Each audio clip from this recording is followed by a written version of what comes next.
I am here with Frank DeLorenzo of R&R Games, and we have one of R&R's newer games right in front of us called New Haven. That's right. So, what sort of game is New Haven? Well, this is kind of a light Euro-style strategy game. It's a resource management kind of game where you want to basically collect a lot of resources and use them to build up your town. All right. Well, just give us a quick rundown of actually how the game sort of works and sort of how to play. So everyone has a board in front of them that is pretty much forest at the moment. But what we're going to be doing is we're going to be taking our buildings and placing them on the board and slowly building up a village. Okay? At the end of the game, I'm going to score for each row and each column that I've completed. And if I can complete them full of buildings, then I'm going to get double score. If I can't, some of these I may have to play as a field like that, where it doesn't have a building on it, whereas this side has the building with a number, this side does not. That means I haven't completed the whole thing with buildings. I'm only going to get the score of that column or row. I won't get a double score. So that's the objective, is to get as much of the stuff out here onto the board, have the most attractive town, with the most people. Now, how do you do that? Well, I have here these tiles that have resources on them, and everyone has a couple behind their screen, and they also have one special one here called the shipment tile. So those are the tiles we're going to use each turn to build out on the board. So in a two-player game, you play with just the center spot. In a three-player game, you add this color, and then you play with the whole board in four. On the other side, there's actually a whole other board with some other things on it for a more advanced game, but we're just going to talk about the basic game. You'll notice that there's some buildings out here, and there's a resource chart right here.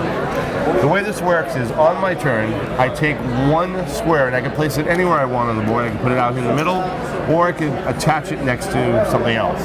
The reason I want to attach most likely is because I want to get as many resources as possible. So whatever the resources on this tile, I will get, but I will also get whatever I attach to that is the same. So right here, I would get 1, 2, 3, 4 wood, a wheat, and a stone. As if I put it like this, I would only get wheat, stone, and 2 wood because it doesn't connect to that wood. So I could go over here, and I could get 2 stone, 2 wood, and a wheat. So it depends on how I place this. Now, looking at my buildings, I probably would do something like this and say, we'll take the 4 wood, I move the 4 wood up, I take the 1 stone and the 1 wheat. One of them is always left behind at 0.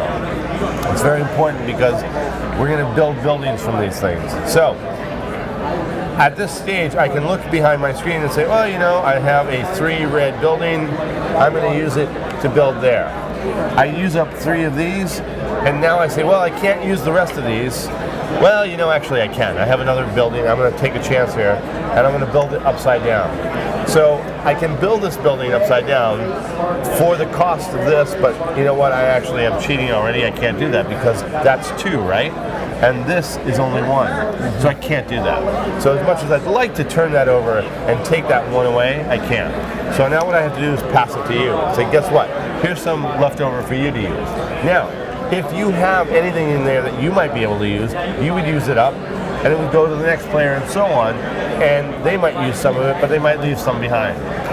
When it gets back to me, and everyone has tried to build a building using these resources, whatever is at 0 is how many new buildings I get. So I have to take the first one off the board. I probably would take this one, it's a nice cheap one. I put it behind here. I can then take the next one either from the board or from the bag. Okay. All right? That's my choice. So I might, for example, say, oh, I like this one and I like that one. I'm good with that. Then I replace those. I put those back on the board and we're good to go. Now, that's my whole turn. I then pass it to you. You're going to do the same thing. It's going to keep going around. We're going to share the resources from the center to build our buildings, okay? But there's a few rules you need to know. When you're building your buildings, if I placed red here, from then on, all red buildings must be attached to this. So my next red building can be here, here, here, or here, but not over here. So this is illegal, that's illegal, that is legal. All right?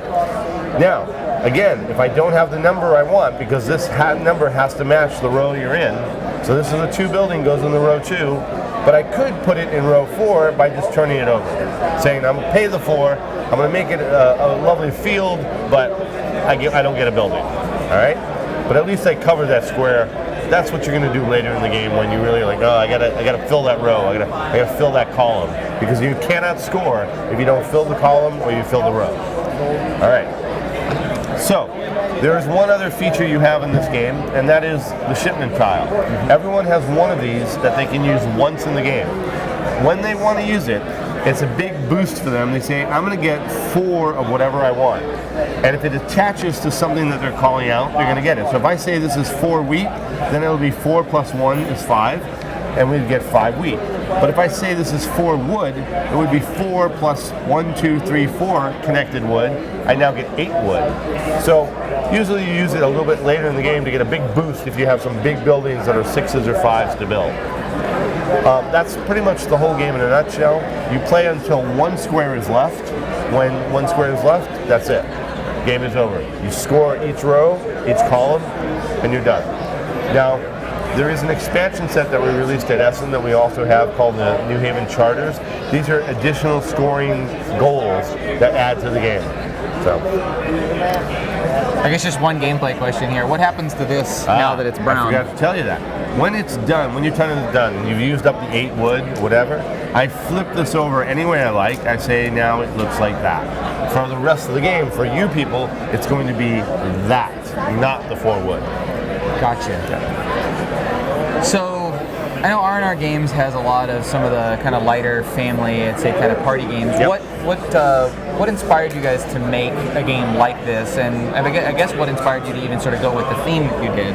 Well, I love strategy games. I play a lot of Euro-style strategy games. It's my favorite kind of game. You know, I love party games, so obviously we do a lot of party games. But this is also a game that I love to play. So I look for these kind of games, and the more I can find, the more I put in the line.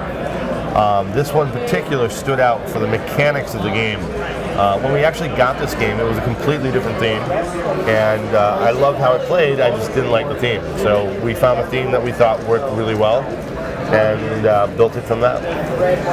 All right. So now, this being a new game, is this something that people can pick up now? Absolutely. Yeah, we brought this out at Essen last year, and then we quickly sold out of what we had, and then we finally got it back in a couple months ago, and it's now available, and you can pretty much buy it anywhere you buy these games. All right. Well, it sounds fantastic. It looks really accessible for, I'd say, kind of a. It plays really well in 2, 3, or 4.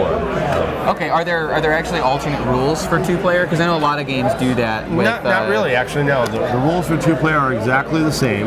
You just don't have the only areas. difference is you play with the central area, so it's a smaller play area.